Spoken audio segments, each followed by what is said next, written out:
మాతృదేవోభవ.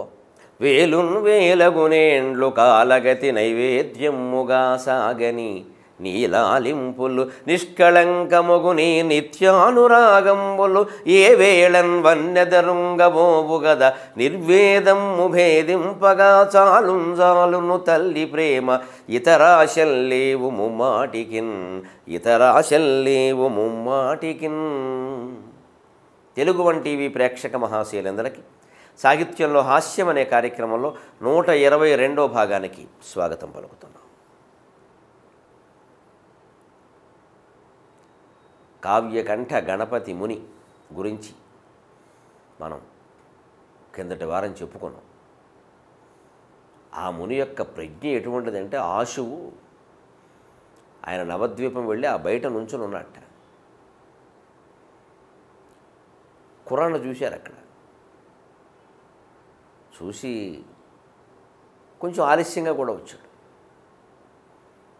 కస్త్వం అన్నట్టు సంస్కృతంలో, అంత సంస్కృతంలో జరుగుతోంది విద్వాన్ మహాసభ.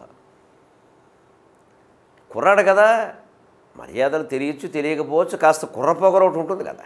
అందుకని కస్త్వం అంటే కస్త్వం అన్నట్ట అధ్యక్షుడిని పట్టు. ఆయన వెంటనే తన చాతుర్యం చూపించిన సత్వర కవిత సవిత గౌడోకం కశ్చిద్ అంబికా దత్త అని పద్యంలో బట్టి చెప్పాడు శ్లోకం. ఇదే అహంకారం సరిపోదు, మంచి అభివ్యక్తి ఉండాలి. నన్ను ఎవరంటావా అని నేను ఏమిటో ఈయనకి తెలియాలి. అసలు పిల్లకాకి ఏం తెలుసు, ఉండేది దెబ్బని తెలియాలి. సత్వర కవిత సవిత గౌడోకం కశ్చిద్ అంబికా దత్త అన్నట్టు. అతి త్వరగా కవిత్వం చెప్పడంలో సూర్యకిరణం ప్రసరించినంత వేగంగా ప్రసరిస్తాను నేను. గౌడ దేశానికి చెందినవాడిని, నా పేరు అంబికా దత్తుడు అన్నాడు. అందులో ఏమీ అబద్ధం లేదండి. ఏదో గర్వంతో మాట్లాడింది అది అది అది అది సత్యం. సత్య సరస్వతి లాంటి మాట మాట్లాడే. సత్వర కవిత సవిత సూర్యకిరణం కొన్ని వందల కిలోమీటర్లు, వందల కాదు కోట్ల కిలోమీటర్ల దూరంలో ఉంది మనకి. ఎంత తొందరగా వచ్చి భూమి మీద పడుతుంది. అంత వేగంగా కవిత్వం చెప్పాలి. కవిత అన్నాడు కాబట్టి సవిత అన్నాడు. సవిత అంటే సూర్యుడు. గౌడోకం, నేను గౌడ దేశానికి చెందినవాడిని. గౌడ దేశం అంటే ఒరిస్సా పక్క ప్రాంతం ఏదో అంటారు అలా. కశ్చిద్ అంబికా దత్త. సర్లే, ఇంకా మా ఇంటి పేరు గోత్రాలు చతుస్సాగర పర్యంతం ఇవన్నీ ఎందుకులే, అంబికా దత్త.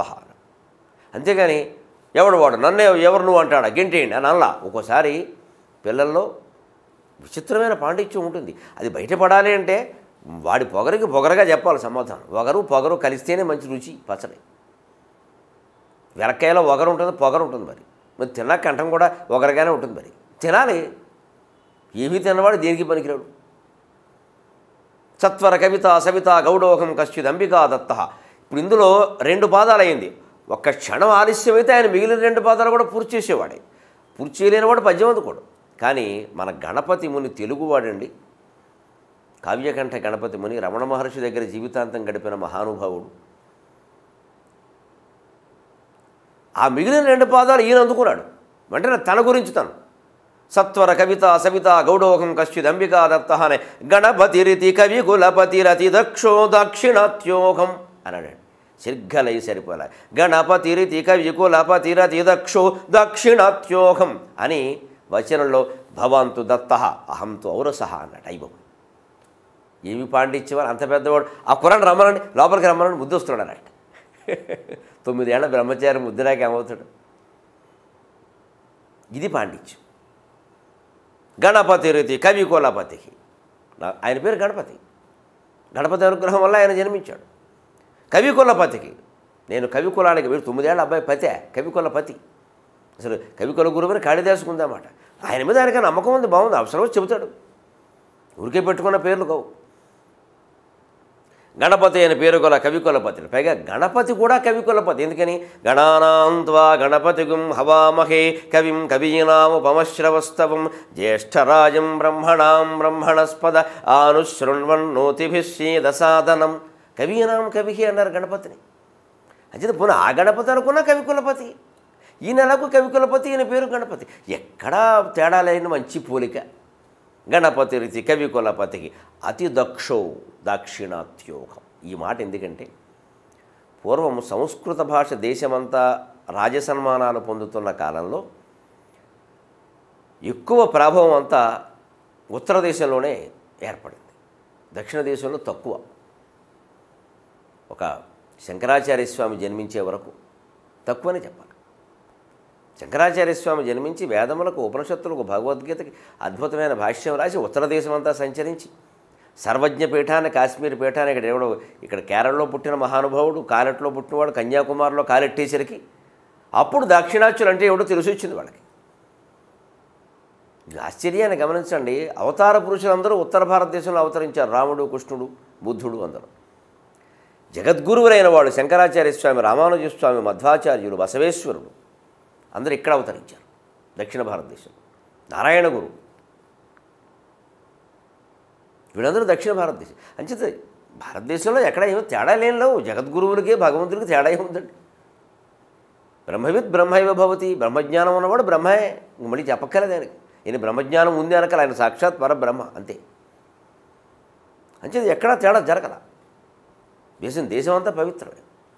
కానీ ఒక చిన్న చూపు ఉండేది. మీకు ఆశ్చర్యం కావచ్చు, స్వాతంత్ర్యం వచ్చాక దాక్షిణాత్య ప్రధానమంత్రి అయ్యే వరకు ఈ చిన్నచూపు ఉంది. ఎన్టీ రామారావు రాజకీయాల్లో పైకి వచ్చే వరకు దక్షిణ భారతదేశం పట్ల చిన్నచూపు ఉంది. ముఖ్యంగా తెలుగువాడు అంటే మద్రాసి వాళ్ళు అనేవారు. అంతో ఎంతో తమిళ వాళ్ళని గౌరవించేవారు, కానీ మన ఎవరు గౌరవించలేదు. ఎన్టీ రామారావు రాజకీయాల్లోకి వచ్చాక తెలుగువాడు అని మొదలైందండి. మరి నిజంగా ఆయనకు రుణపడి ఉన్నాం మనం, ఆ గుర్తింపు తీసుకొచ్చాం. సరే, ఇప్పుడు దక్షిణ భారతదేశ రాజకీయ నాయకులే రాజకీయాలను కూడా పరిపాలించే స్థితి వచ్చేసింది. అసలు ఒకప్పుడు అది ఉంది. నవద్వీపం గణపతి ముని కాలంలో బాగా ఎక్కువ ఉంది. 100 ఏళ్ల క్రితం మాట కదా ఇదంతా. అందుకని అతి దక్షో దాక్షిణాచ్యోకం, ఏదో గౌడ దేశం ఉత్తర దేశం నువ్వు చెప్పక్కల. మేము దక్షిణ భారతదేశం వాళ్ళు కూడా గట్టివాళ్ళు, నేను చాలా దక్షుణ్ణి, కావాలంటే పరీక్ష చేసుకో. అగో ఆ పరీక్షే వధూశ్వశరం ఇచ్చతి లాంటివన్నీ ఇదివరకు ఇచ్చిన మనం చెప్పుకున్న భాగాలండి. వస్తరే స్వేకదా గౌరీ పతివక్త్రం నపశ్యతి అనే సమస్యలు చెప్పుకున్నాం. అవన్నీ అక్కడమే మరి ఆ పరీక్ష. మరి నెగ్గే ఆత్మవిశ్వాసం కలిగిన వాడు కాబట్టి అలా మాట్లాడాడు. ఇందులో చమత్కారం ఏమిటంటే, నేను అతి దక్షుణ్ణి, దాక్షిణాత్యుణ్ణి, గణపతిని, కవికులపతిని అని చెప్పడం కంటే కూడా భవాంతు దత్త అహంతు ఔరసహ అని అక్కడ పడిపోయాడు ఆయన. అమ్మ వీడు ఇల్లు బంగారంగా, నా పేరులో కూడా తప్పట్టుకున్నాడు రా. అంబికా దత్త అంటే ఏమిటండి? అంబిక అంటే పార్వతీదేవి. అంబిక అంటే ఏదో దర్బార్బత్తి అనుకోకండి, అమ్మవారి పేరు దర్బార్బత్తికి పెట్టారు. అందుకని ఇప్పుడు కుర్రాళ్ళు ఎవరన్నా అంబిక అంటే ఎవరన్నా దర్బార్బత్తి అంటారు. రాముడు భార్య ఎవరంటే నయనతార అంటారు. మన కర్మ అలా వచ్చేసింది. ఆశ్చర్యమే లేదు. శ్రీరాముడు భార్య ఏమంటే నయనతారండి. అందుకని అంబిక ఏమిటంటే దర్బార్బత్తి అండి. దర్బార్బత్తికి అంబిక పేరు పెట్టారు, ఎందుకంటే వారు అంబికాదేవికి భక్తులు కాబట్టి. మనకు అందుకని అంబిక అంటే పార్వతీదేవి, అంబికా దత్త అంటే మామూలుగా అర్థం తీసుకుంటే పార్వతీదేవికి దత్తుడు. ఎప్పుడు ఆస్తుల లెక్కలు వచ్చినప్పుడు కడుపున పుట్టిన కుమారుడికి ఉన్న హక్కు దత్తుడికి ఉండదు. 10 మంది కుమారులు చెప్పారు. మనకి కన్న పిల్లలే కాకుండా వేరే పిల్లల్ని మనం పెంచుకోవచ్చు, రోడ్డు మీద వాడిని తెచ్చి పెంచుకోవచ్చు, ఎవరైనా అనాథ అయిపోతే తీసుకురావచ్చు. అంతేకాదు, ఎవరికైనా తల్లిదండ్రి లేకపోతే మనం ఉపనయనం చేస్తే వారికి మనం తండ్రి అవుతాం, చేయొచ్చు. కానీ హక్కులు ఇప్పుడు మీరు ఊళ్ళో వాళ్ళందరికీ ఉపనయనాలు చేసి రోడ్డు మీద వాళ్ళందరినీ తీసుకొచ్చి పెంచుకుని కన్న కొడుకులతో సమానంగా వాటా ఇస్తామంటే కన్న కొడుకులు ఊరుకోరు. మరి 16 వాటాలు చేస్తా ఉన్న ఎకరం భూమిని అంటారు వాడు. అప్పుడు చట్టం కూడా ఏం చెబుతుందంటే 10 మంది కొడుకులు ఉన్న శాస్త్రం ప్రకారం ఔరసుడు అంటే శాస్త్ర ప్రకారం వివాహం చేసుకున్న భార్య యందు పుట్టినవాడు ఔరసుడు. అంటే నేను రిజిస్టర్ మ్యారేజ్ చేసుకుంటానంటే కుదరదు.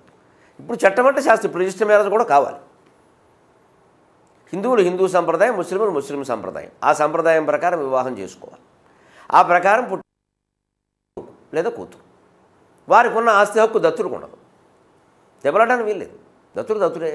లోకంలో 100 మంది మీద జాలేసి మనం వాళ్ళకి ఏవో సౌకర్యాలు కల్పిస్తాం, వాళ్ళందరూ అసలు కుమారుడితో పాటు ఆస్తి పంచుకుంటారంటే అలాగా. అందుకని పార్వతీదేవికి నువ్వు దత్తుడు అయ్యా, నేను ఔరస్సుండే అన్నారు. ఔరస్సు అంటే కడుపున పుట్టినవాడి. నిజంగానండి గణపతి కడుపున పుట్టినవాడి. మనం ఏదో నలుగుపిండి బొమ్మ చేసింది అనుకుంటాం, కానీ అసలు కథ ఏమిటంటే గణపతి కథలో మీకు బ్రహ్మాండ పురాణంలో ఉంటుంది. శివపార్వతుల సంగమం జరిగేటువంటి కాలంలో, నన్ను మన్నించండి అమ్మవారి గురించి మాట్లాడుతున్నందుకు, కానీ మరి ఉన్న విషయం చెప్పాలి కదా. శివపార్వతులు ఆనందంగా ఏకాంతంగా సంగమిస్తున్నటువంటి సమయంలో దేవతలకు భయం వేసింది.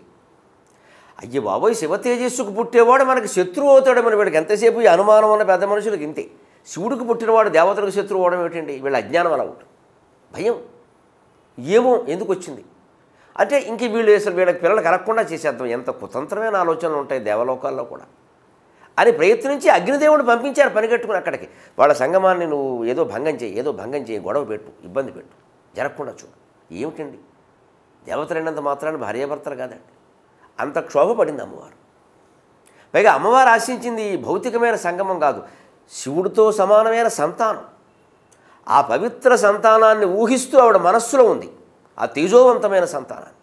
ఆ స్థితిలో తేజపతనం జరిగే సమయంలో అగ్ని వచ్చి ఏదో ఇబ్బంది పెట్టాడు. శివుడు అక్కడి నుంచి వెళ్ళిపోవచ్చు. తలుపులు కొట్టేస్తే ఏం చేస్తారు?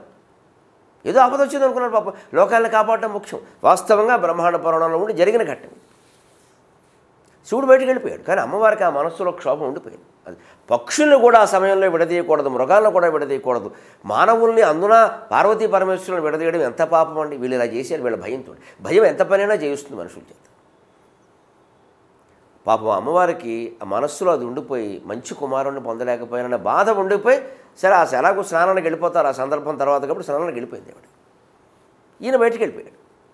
ఆ స్నానం చేస్తూ కూడా అయ్యో నాకు పుట్టబోయే తేజోవంతులైన కుమారుడు ఆగిపోయాడే అన్న భావనతో అంతటి జగన్మాతమ్మ మనందరికీ వరాలిచ్చి ఆవిడకు కూడా ఎంత శోకం ఉందో చూడండి. ఆ గర్భంలో బాధ. అక్కడున్న శనగపిండితో బొమ్మ చేసింది. ఇప్పుడు చెప్పండి, ఆ పిల్లవాడు ఆమె కొడుకా కాదా? గర్భాన పుట్టినవాడా కాదా? ఆ బొమ్మ చాలా అందంగా వచ్చింది. ఇంత అందమైన బొమ్మకి ప్రాణం పోయిపోతే ఎలాగానే ప్రాణం పోసింది. ఆయనే వినాయకుడు. తర్వాత సరే గజాసుర సంహారం, గజముఖం అవన్నీ తర్వాత విషయం. మొత్తం మరి ఆవిడ పూర్తిగా శారీరకంగా మానసికంగా వాంఛించడం వల్ల పుట్టిన కొడుకు అవరుసులు కాకపోతే ఎలా అవుతారు? అందుకని గణపతిరితి కవి కులపతి రతి దక్షో దాక్షిణాత్యోకం భవంతు దత్తక అహంతు ఔరసక అన్నట్టు. నువ్వు దత్తుడువయ్యా, నేను మాత్రం వారసునే అన్నట్టు. ఏమి చాతుర్యాలండి మనుషులు. ముక్కక మొక్క విరగేయడం అంటే అది. అటువంటి పండితులు కవులు పుట్టిన దేశం తెలుగుదేశం అంటే సామాన్యమైన వ్యవహారం కాదు.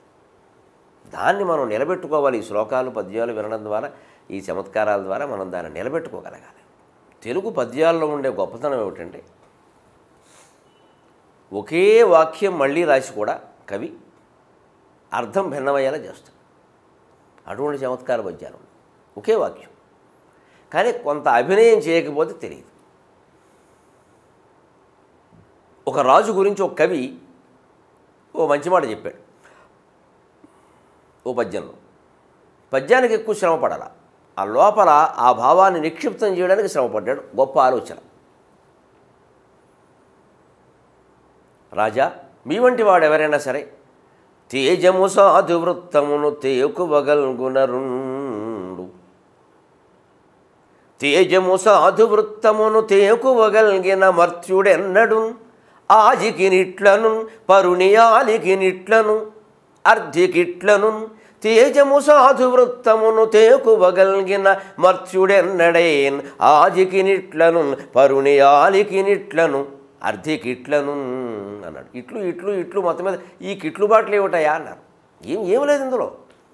తేజము సాధు వృత్తమును తేకువగల్గునరుండునెన్నడేన్ తేకువగల్గిన మర్త్యుడెన్నడేన్ ఆజికినిట్లను పరునియాలికినిట్లను అర్ధికిట్లను అన్నాడు. ఏదో ఇట్లో చెప్పట్లా. పోనీ తర్వాత రెండు పాదాలు ఏమిటా? తేజము సాధు వృత్తమును తేకువ కల్గకయున్న మర్త్యుడున్ తేకువ కల్గకయున్న మర్త్యుడున్ ఆజికినిట్లను పరుని ఆలికినిట్లను అర్ధికిట్లను అన్నీ ఇట్లను అన్నాడు. కానీ మొదటి పాదంలో రెండో పాదంలో చూడండి, తేజము సాధువృత్తమును తేకువ కల్గిన మర్చుడు అన్నాడు.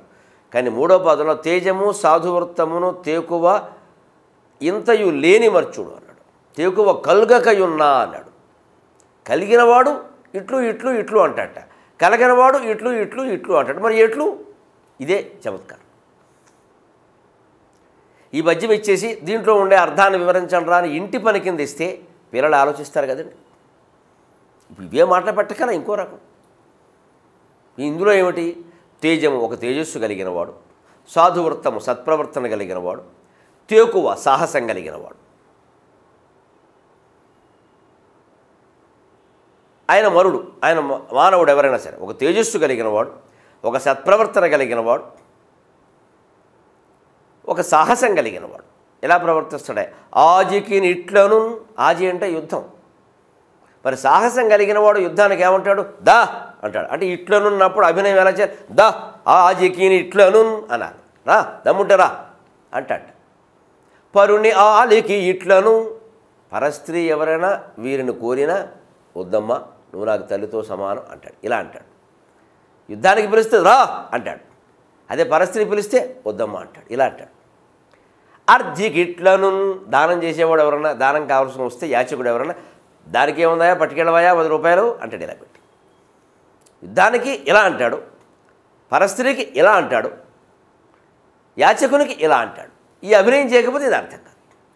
అదే తేజము సాధు వృత్తమును తేకువ కల్గకయున్న మర్చుడు, ఈ 3 లేకపోతే ఆజికినిట్లను, నాకు వద్దు బాబోయ్ నేను వెళ్ళిపోతాను, నాకు యుద్ధం వద్దు నాయన, ఎందుకు వచ్చిన కూడా శాంతిగా సమస్యను పరిష్కరించుకుందాం. ఎందుకంటే కొడితే పడలేడు, మరి ఇది కొట్టలేడు. పరుని హాలికి నేను అదే అందాం అనుకుంటున్నా అంటాడు. మళ్ళీ వెంటనే సరిగ్గా వాడికి వ్యతిరేకం రమ్మంటాడు. అర్ధికి పని లేదు, కష్టపడి పని చేసుకోలేవు అంటాడు. అంటే అన్ని మాట్లాడకపోయినా అలా ఇట్లను పో, సిగ్గులేకపోతే సరే ఎక్కడ పడితే అక్కడ. సరిగ్గా ఇందులో చూడండి, ఇట్లో మార్పు లేదు, కానీ ఈ అభినయంలో మార్పు ఉంది లేదు. ఆజికి ఇట్లను అంటే రమ్మంటున్నాడు, ఆజికి ఇట్లను అంటే వద్దంటున్నాడు. పరుని ఆలికి ఇట్లను అంటే రమ్మంటున్నాడు, పరుని ఆలికి ఇట్లను అంటే వద్దంటున్నాడు. అర్ధికి ఇట్లను అంటే దానం చేస్తున్నాడు, అర్ధికి ఇట్లను అంటే పో అంటున్నాడు. ఈ ఇట్లు అన్న చోట అభినయం చేయకపోతే పద్యం అర్థం కాదు. ఇలాంటి వాటిని బడి పిల్లలకి ఇంటి పని కింద ఇవ్వాలండి. బడి విడిచిపెట్టేటప్పుడు మీరు ఏమి చేయదురా, సాయంత్రం తెలుగు పద్యాలు ఏమి అప్పగించక్కర్లేదు, పాఠాలు చదువు, ముందు వాళ్ళకి ఆనందంగా ఎలా చేస్తారు. ఎందుకంటే పిల్లలకి హోంవర్క్ లేకపోతే ఆనందం, బడి లేదంటే బ్రహ్మానందం. అప్పుడు ఈ పద్యం ఇచ్చి దీని అర్థం ఏమిటో ఆలోచించుకున్నాంటే, ఒరే ఇట్లను అని ఇంటికి గంతులు వేసుకుంటూ పోతారు. ముందు రకరకాల అభినయాలు చేసుకుంటూ వీలైనంత వరకు వాళ్ళు ఆలోచిస్తారు. మెదడుకి మేత, మనస్సుకు పదును పెట్టడం.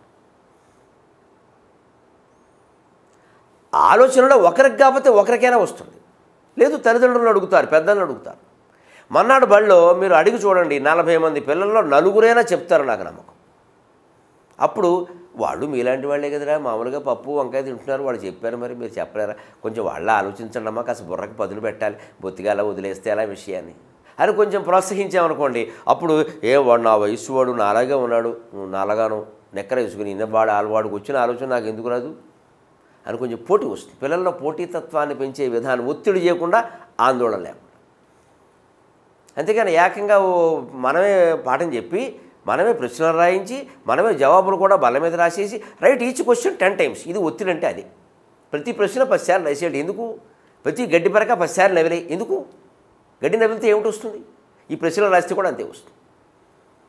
హోంవర్క్ ఇవ్వడం అంటే అదే. దూడ గడ్డి మేస్తుందండి, కొద్దిగా గడ్డి ఇస్తే చూడదు, కానీ ఈ గడ్డి మేడ ఎంతో అరగంటలో మేడేసి వస్తుంది ఆ దూడ, చంపేస్తాను లేకపోతే. దానికి గడ్డి అవసరమే కానీ ఇంత అవసరం లేదు. ప్రతి ప్రశ్న 10 సార్లు రాసేయమంటే వాడికి విసుగోటి, సమయం చూస్తూ ఉంటాడు, అవ్వదు. ఈ 3 నెలల పరీక్షలు అయ్యాక 6 నెలల పరీక్షలు అయ్యాక ఇచ్చే ఇంటి పని అంతా ఇదే. కానీ వాడికి ఆసక్తి కలగాలంటే ఇలాంటి తేజము సాధు వృత్తమును తెకువగలిగిన మర్త్యుడెన్నడు ఆజికినిట్లను పరుని ఆలికినిట్లను అర్ధికిట్లను తేజము సాధు వృత్తమును తేకువ కల్గకయున్న మర్చుడు ఆజికినిట్లను పరుని ఆలికినిట్లను అర్ధికిట్లను. సరదాకు ఒక్క మాట చెప్పి సెలవు తీసుకుందాం. ఏమండి, 9వ తరగతి వచ్చే వరకు విద్యార్థులు బాగానే ఉంటారండి, మాట వింటారు. 10వ తరగతిలోకి వచ్చేసరికి ఏమిటో పొగరొచ్చి మాట్లాడుతూ ఉంటారండి. మరి హై స్కూల్లో అది చివరి క్లాసు, అందుకని వాడు దానికి నాయకుడు, లీడర్ అనుకుంటుంటాడు వాడిని. వాడి తర్వాత ఇంటర్మీడియట్ వాడు ఉంటే వాడు గొడవ చేయడు. వాడి తర్వాత ఎవరు లేరు, ఇంక నేను స్కూల్లో పెద్ద, నేను ఇప్పుడు కూడా గొడవ చేయకపోతే ఎప్పుడు చేస్తాను అని వాడు ఏదో అనుకుంటూ ఉంటాడు. హెడ్ మాస్టర్ దగ్గరికి వచ్చి మాట్లాడడం అన్నీ గొడవ. అది వాడికి హెడ్ మాస్టర్ కూడా కాస్త భయపడుతూ ఉండడం. అందుకని అడిగారు సరదాకి, మరి 9వ తరగతి వరకు బాగానే ఉంటారండి వీళ్ళు దుంపదేగా, 10వ తరగతి వరకు వచ్చేసరికి పొగరొచ్చేస్తుంది, ఏమిటి కారణం అన్నారు. ఆయన దానికి అంకెల కారణం, 9 అంకె చూడు తల వంచుకున్న పెళ్లి కూతురులా ఉంటుంది ఇలాగా, అంతే కదా, సరిగ్గా ఇలాగా వంగి ఇలాగ శరీరం కూడా ఇలా వంగి సగ్గా బొట్టులో పెళ్లి కూతురు ఇలా పళ్ళు తాళికట్టు నా ప్రాణంది అన్నట్టుగా ఉంటుంది. వంగి 10వ తరగతిలోకి వచ్చేసరికి మరి 1, 0. అప్పుడు నేను అన్నా, ఇక ఈ వంగింది ఆ 1 వాడికి మొలిచిన కొమ్మయ్య, ఈ వంగడం పోయింది, ఇంకా కొమ్ము మొలిచింది. కొమ్ము మొలిచినప్పుడు చదివే మొత్తం 0. ఇక కొమ్ము వచ్చాక చదువు ఉండదు, ఇంకా వాడు కొమ్ములు వచ్చాయంటారు. ఆ 1 కొమ్మయ్య, పోనీ 2 కొమ్ములు వచ్చినా పర్వాలేదు, పశువు అనుకుంటే వీడికి 1 కొమ్ము వచ్చింది, పశువు కాకుండా మనిషి కాకుండా వింత పశువు అనమాట. 1 కొమ్ము వచ్చింది, చదువేమో 0 అయిందా అన్న. ఇంత చమత్కారంగా జవాబు చెప్పచ్చు మనం తలుచుకుంటే. 9 అంకె మరి పెళ్లి కూతురులో వినయంగా ఉంటుంది, 10లో నిజంగానే 1 కొమ్ము 0 వచ్చినట్టుగా ఉంటుంది. ఆ కొమ్ము ఏమో పొగరు, 0 ఏమో చదువు. భాష నుంచి అంకెల నుంచి ఇంత సరదాగా ఇంత హాయిగా మనం మాట్లాడుకోవచ్చు. సెలవు.